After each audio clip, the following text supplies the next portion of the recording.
Take us back to that moment when you first discovered that your beautiful twins were diagnosed with autism. Initially, when they were diagnosed, it was shock, instant shock. We had absolutely no idea that they had autism, even though the signs were there. What signs did you see? They weren't talking, they were non-verbal until they were 3. They both walked on the tiptoes. And did you notice it with other children when you saw them? Yeah, they didn't socialise very well, and they still do struggle with socialising with other children.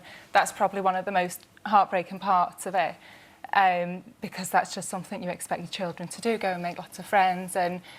But it is quite common for children and adults with autism to struggle with socialising.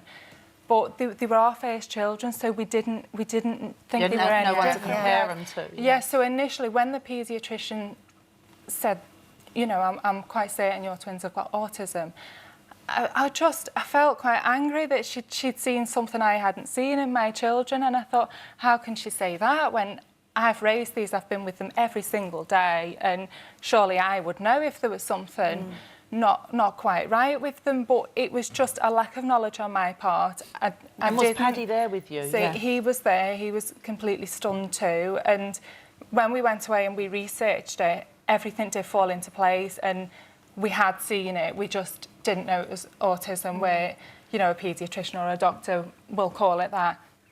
I just say it's part of their personality, and I still only see it as part of their personality. And people have different reactions when they're given the diagnosis that their child is living with autism. Some would say it's a relief because maybe they've noticed things and finally there's a name for that. Would you say that you felt relief, or was it almost a grief for now they've been given a title, if you like? Yeah, absolutely. I think there is a sense of loss when your child is diagnosed with autism.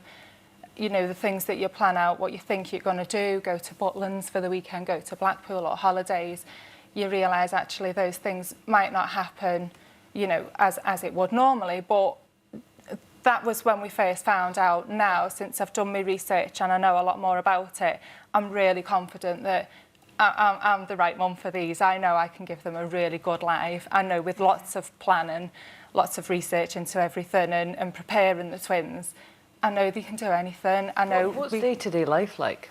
It's hard. It's challenging, and it's different. How old are they now? They've just turned 4, but they're happy. They're healthy. Talk us through a day with the twins. So a day. So I can't imagine having 2 with autism. Like, they're so different. Are they similar or really different? They're very different. They're different with their autism, and they're different in their personalities. So what works for Leo might not always work for Penelope. So there's a lot of juggling. Yeah. And you've got a young baby. And I've got a 10-month-old baby. So the day starts with me being exhausted because I'm still up every night with Felicity. She doesn't sleep. And usually Penelope will get up first. At the minute, it's 5:30 every morning. So she comes in. She's quite hyper at the minute. She'll go down, she'll have breakfast. She can get quite obsessed with different foods, so she will ask over it. She can ask for something, anything from 10 to 50 times. She'll just keep asking and until she gets it, or until we show her. Do you have to cut it a certain way, or are they into certain coloured food? And Leo's got more problems with food. He's had a lot of food therapy, and we try and help him as much as we can because it does get easier. He likes everything beige. He likes everything dry. He doesn't like any smell or any texture. So he's crackers, crisp, toast if it's a particular butter, which I can't always get.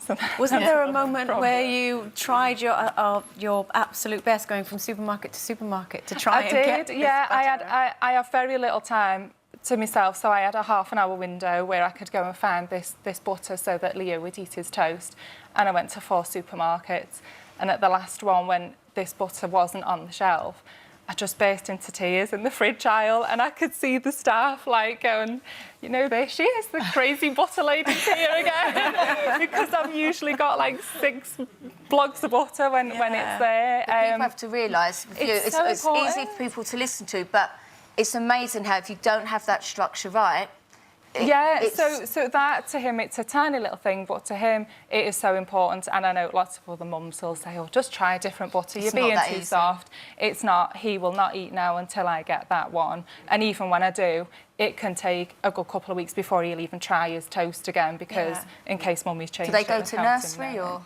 They go to nursery. They didn't start until they were almost 3. So again, I suppose that's why we didn't quite see the differences between them and other children their age. Is Paddy quite hands-on and helps? Well, he is, because he's tweeted us. He says, can you tell the boss that I've survived the nursery drop-off? Myself and the kids are all in one piece. You